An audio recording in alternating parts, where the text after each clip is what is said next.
retirement. Retirement. What is retirement? Retirement is a period of time or season of your life when you are out of active service. Retirement is a period of time or season of your life when you are out of active service. Active service. So when you say you are in active service, you are either in 9 to 5 or you are in 5 to 9, you are in 7 to 7 or 7 to 7, 8 to 8. So you have hours of working. So when you work at least 12 hours a day, you are in active work. So anything that takes more than 60% of your time is a full-time job. Full-time does not mean you are doing it 100%. It means anything that takes 60% of your time is a full-time job. So people have a 12-hour day week. They have a 40 weeks work week. And then you find out that when you are in active service, that means you are waking up every day. You are going to work. You are going to your business. You are doing the grind.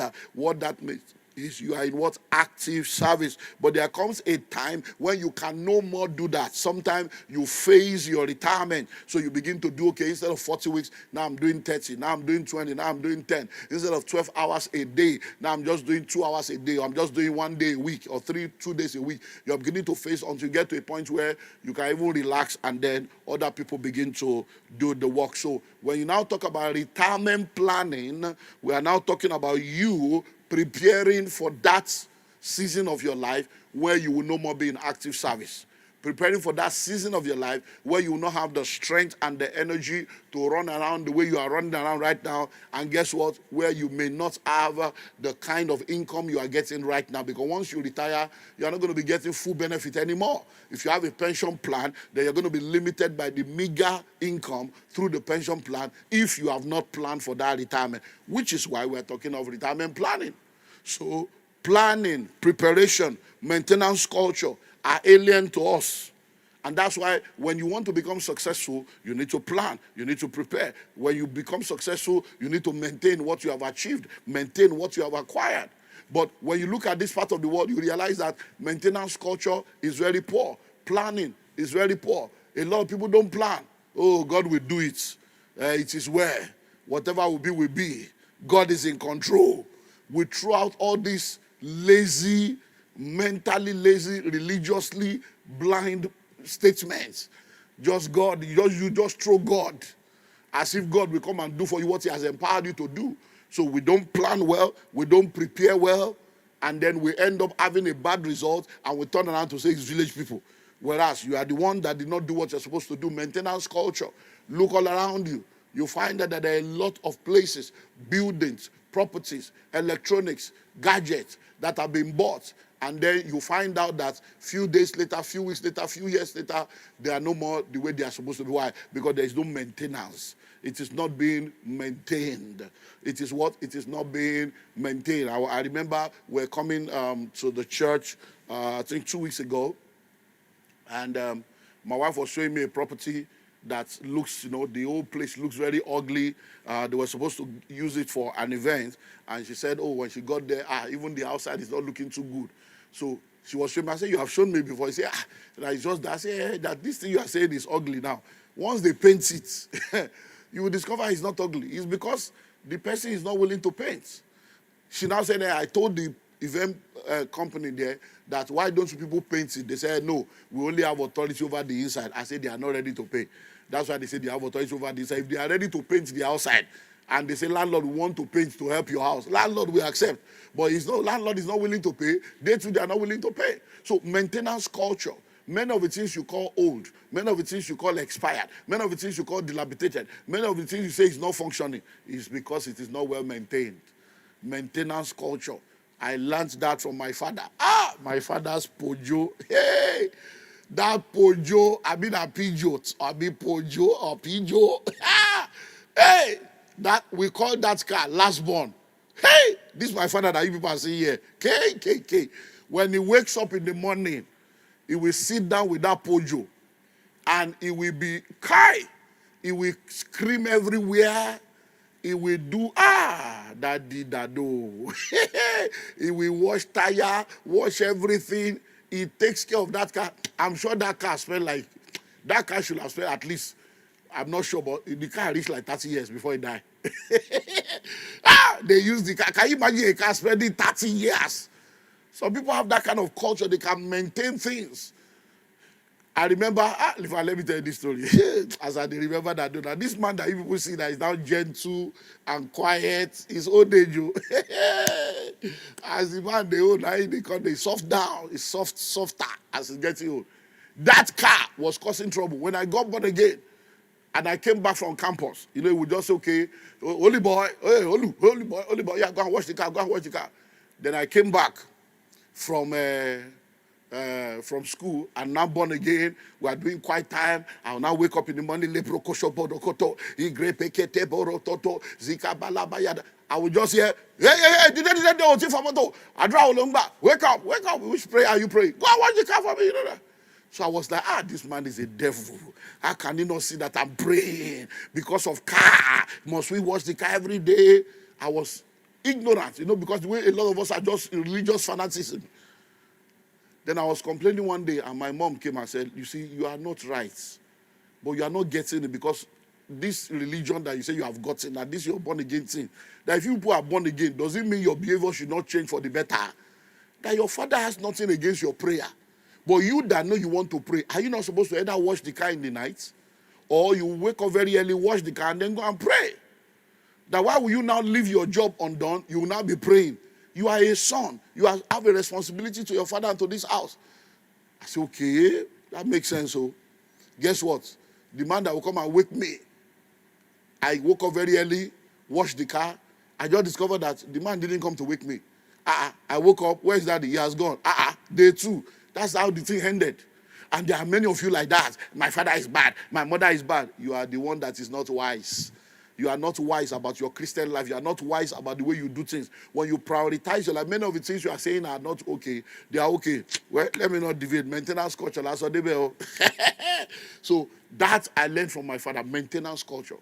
The man can maintain things. People in the olden days, they used to keep all those KDK fan. There are things they will keep that you're like, this one, grown dig. Oh my God.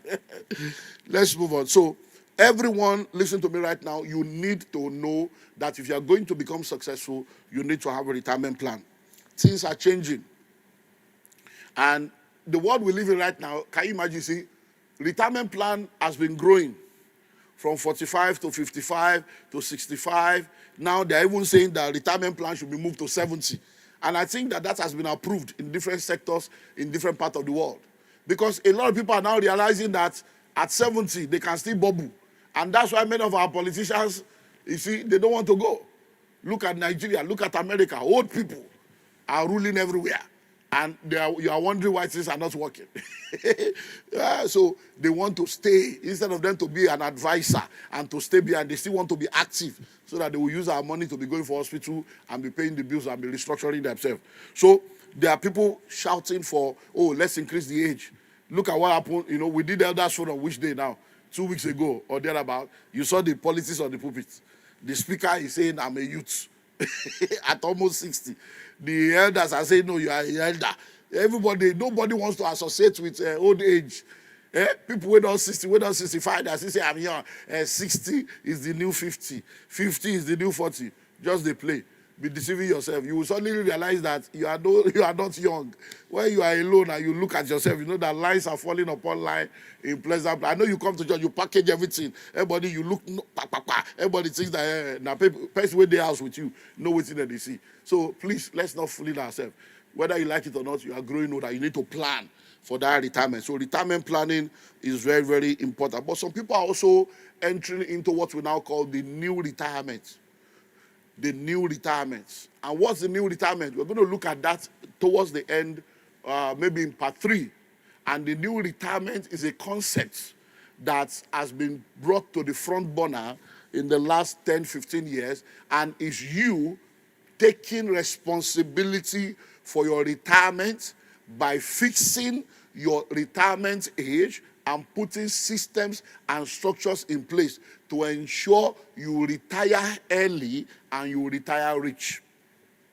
Putting systems and structures in place to fix your retirement age and ensure that you put things in place to retire young and retire rich. So I'm going to share more about that in part 3. When I was 20, in my middle to late 20s, I did a 30-year plan for my life. And I reviewed that over and over again over the last 20, almost 30 years now. Now, I've reviewed that. When I was in my late 20s, I had a plan that by the time I'm 30, this must have happened. By the time I'm 40, this must have happened. By the time I'm 50, this must have happened. And my plan is that by the time I'm 50, I should be set for retirement and everything I need should be sorted out. And you find out that everything I plan, I have surpassed it.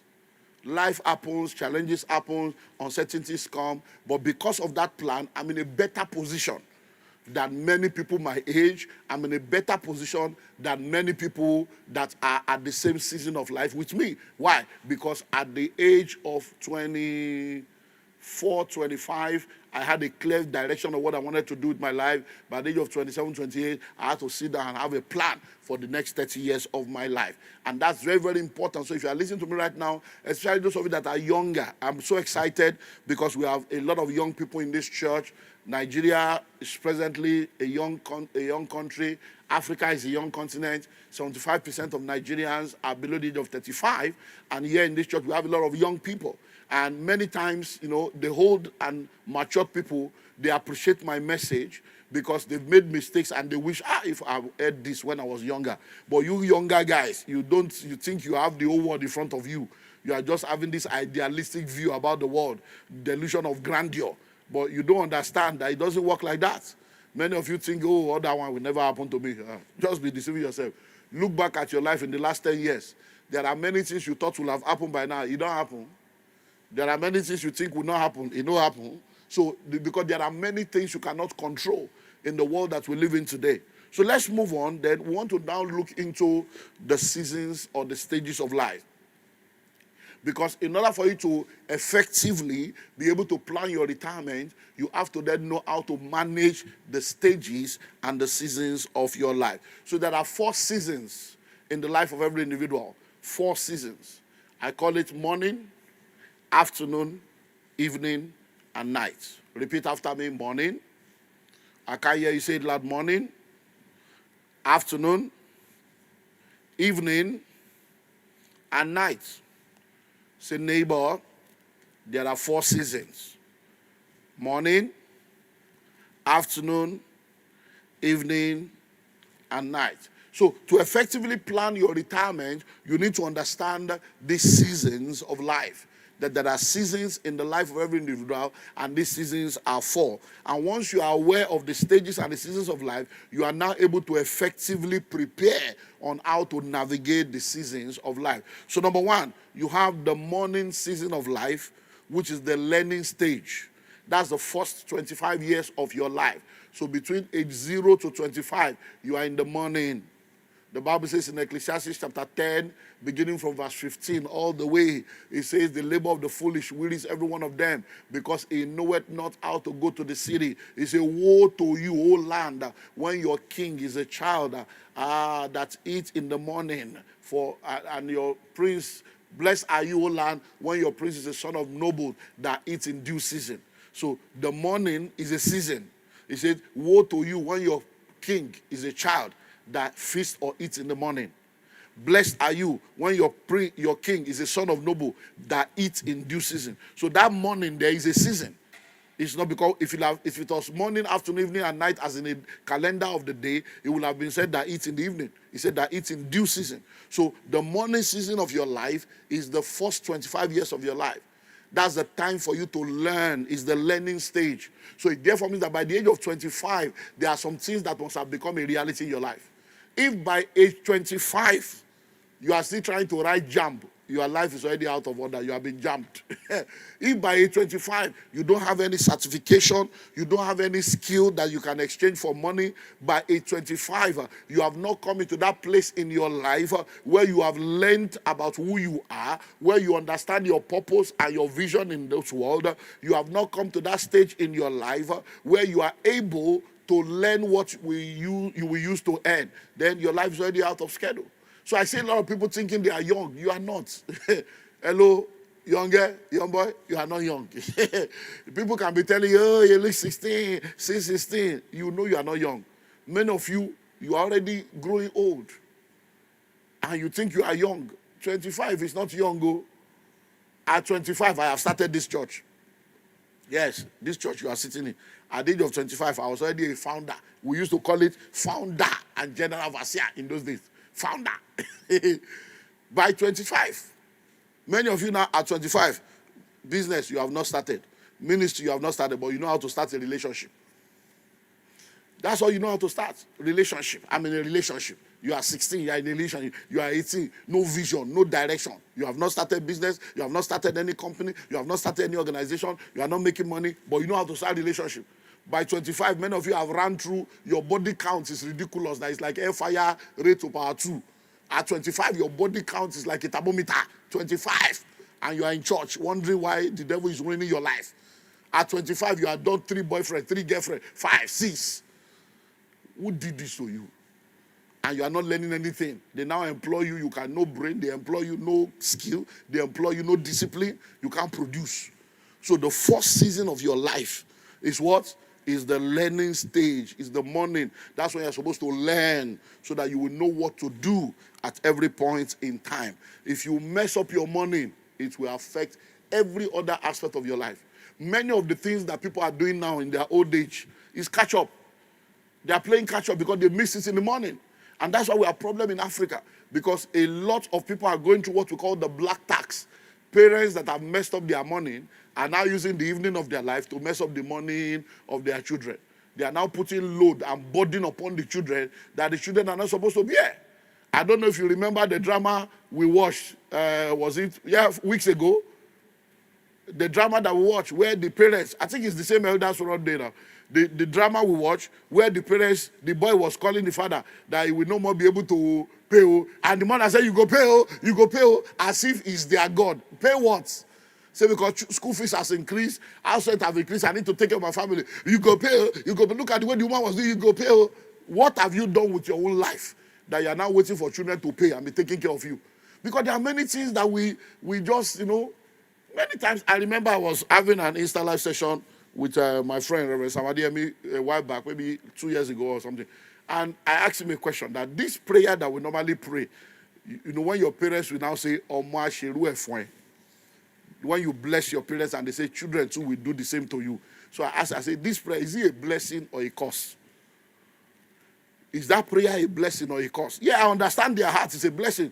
But are you saying now that me now, after living my life, I will now be waiting for my children to be the one that will sustain me? What have I been doing with my own life that I cannot take care of myself? So whatever the children are bringing is not supposed to sustain you. Whatever they are bringing is supposed to just be a blessing. Honor your father and mother. Honor is not a levy. It's something you do out of your free will and out of an act of worship and honor. So many people now, their children are their retirement plan. Chinedu, you never send money. Nkechi, what's in the happen? Oh, you want make we die? You don't want make we chop? What nonsense? What's that? Your children are not your retirement plan. And listen to me, where your ancestors have failed you, you cannot afford to fail your descendants. So if you are listening to me right now and you're already in that dysfunctional family, you have to now tell yourself, if I'm coming from a dysfunctional family will not come out of me. I'm going to change the story and change the narrative. Then you begin to do something different. The Bible says it is the parents that lay up for the children, not children that lay up for the parents. So manage your morning season very well. Those of you that are young now, you still have enough time to make adjustments. You still have enough time to make adjustments. You still have enough time to make adjustments. Don't carry load that will ruin your life. Number 2, the afternoon season of your life or the earning stage of life. Afternoon season of your life or the earning stage of your life. This is what we call the earning stage between the age of 26 and 50. Age 26 to 50. So once you are between age 26 to 50, afternoon don't come. Many of you are 30 now, you think you are young. Your afternoon or something law. Afternoon is going. You're about to enter evening news. A whole 25 years, a quarter of a century, a year, quarter of a century gone. You think you are still young. You are playing games around, messing around. Instead of you to sit down, face something. They give you a job, you mess up, they sack you. You go this side. All these people, they all these rich people, all these business owners, they are not good. If it's easy to start a business, go and start one. If it's easy to start, why did your father or your grandfather not start a business to employ you, to be paying salary? Instead of you to humble yourself, they give you just stay there and do something with your life. You are arguing. So, afternoon. It is in the afternoon that you marry. It is in the afternoon that you give birth to all your children. So, it is the earning stage. Guess what? It is what you learn in the morning that you will use to earn in the afternoon. So, if you didn't learn, trade, you did not learn. Skill, you did not learn. School, you did not go. So, you came into the afternoon. I'm a slave queen. I am the table. Anybody that is talking to me, talking stage, 10 million. Stupid people, completely foolish people. Talking stage. But they combine your father, mother, the whole of your family together. They get 10 million. You're talking stage. They will give you 10 million. What are you bringing to this? What's that? But that's the useless generation that we're in right now. People that are bringing nothing, no value to offer.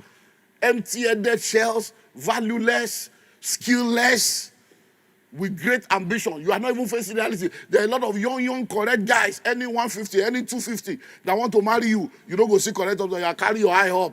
Small girl, big God. We don't know that sugar daddy is your big God. Allergy is your big God. Deceiving yourself. So, any stage, if you learn well,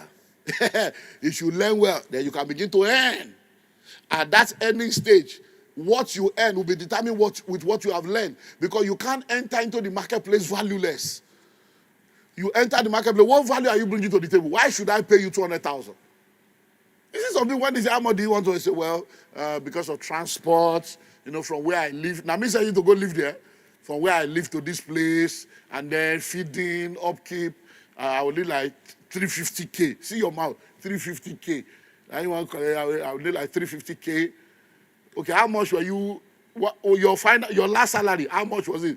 Actually, no, we cannot use that because that company that was there. How much? They will not answer. Bring your last pay slip. You want to collect 350. Okay, no problem. We are ready to pay 350. Can you go and write down? Go and give us a proposal. How you intend to add value to this organization and help us to be able to make 3 million every month so that we can pay you 350. Then they will come back, zero, empty head, zero, nothing. So the 350 will appear from the spirits and be entering your account without you bringing anything to the table. You want to come to the office and be chewing gum. Come to the office and be on social media. Come to the office and be watching sports and then collect 350. It is well. So that's the afternoon. So if you are in the afternoon, these things must be settled, married. So if by 50 like this, you are single, you are not married, your life is already out of order. There's already a disorder. If by 50, you see they do school run, you are going for PTA meeting. By 50, if you marry between 25 and 30, between 30 and 35, you're supposed to don't born on the PQ finish. By 50, your children should be teenagers, they'll be talking of university. We should be waiting for you to become grandparent. But at 50, you are still doing diaper. You are still buying Cerilac and Similac. You are still mixing things together. Think of it now. You don't poo-poo. Oh yeah, daddy, you don't carry your child to say, grandpa, well done, it's good. Your grandchild say, no, it's not my grand, it's my child. Abba. Look, I know life happens. Don't get me wrong. There are exceptions. There are people that have gone through the investigation. There are people that are 45, 50, they are not married. No problem. God will do it. But normal life, now we're talking about normal life. Because that's an exceptional situation. Normal life. It's not 50, you should be giving birth to children. When do you now want to expire the case now? Because your last born plus 25 years, that's your deliverance. So if you are giving birth at 50, that means by the time the child is 25, you'll be 75. That's why you'll be going for graduation. If you enter play, they will now put you inside wheelchair. Papa is coming for graduation. Lord have mercy. Lord have mercy. By the time you are 50, you should have got to a point where you have earned enough and use what you have earned to prepare for your retirement. By 50, you should be retiring. By 50, you should not have any issue about retiring. So if by 40, you sit down, you realize that this thing is not working the way I expected, then you have 10 years. That's why they say a fool at 40 is a fool forever. And they say life begins at 40. Because by the time you are 40 years old, probation is over. Wilderness is over. You should be entering the promised land. So you now say the next 10 years, you become very intentional about some things that you do. You remove some things, adjust your life, so that by the age of 50, by age 50, no more children. By age 50, you are not talking marriage. By age 50, you are not a tenant. If by 50, you are still a tenant, bro, life is out of order. So, it's a disorder. At 50, landlord is still coming to throw you around. No. Even if it's a small self-contained, even if it's one piece of land, you don't need a whole plot. You don't need a whole plot. All you need is a piece of land. Even if it's just one small bungalow, you must have something. You mean you spent 50 years in this world and you couldn't buy one plot? 50 years, half a century. Ordinary one small plot like this, you don't get to your name. Abba, think of it now. Something's wrong now. Then you have been married, inside that 50, you have been married for maybe another 20.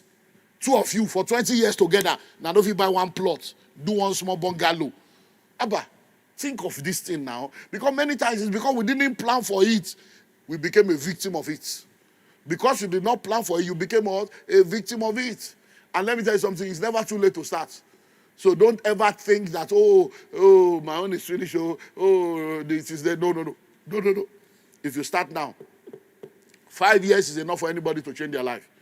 5 years is enough for anybody to change. When you are intentional, because you will abort, say, it's a bush, the place where you call bush. See as it is so. This all where you are now 70,000 naira. Today now, if you have 40 million, you can't buy. But many of you have 70,000 that time, but you do naming ceremony. Both you and the child now, you can't do ceremony. May the Lord have mercy on us. So, well, my time is up. I will continue next week. So, because I don't invest in the spirit. Poverty must die. Father, set my people free. Open your mouth and begin to pray. Pray in the Holy Ghost. Lord, set my people free.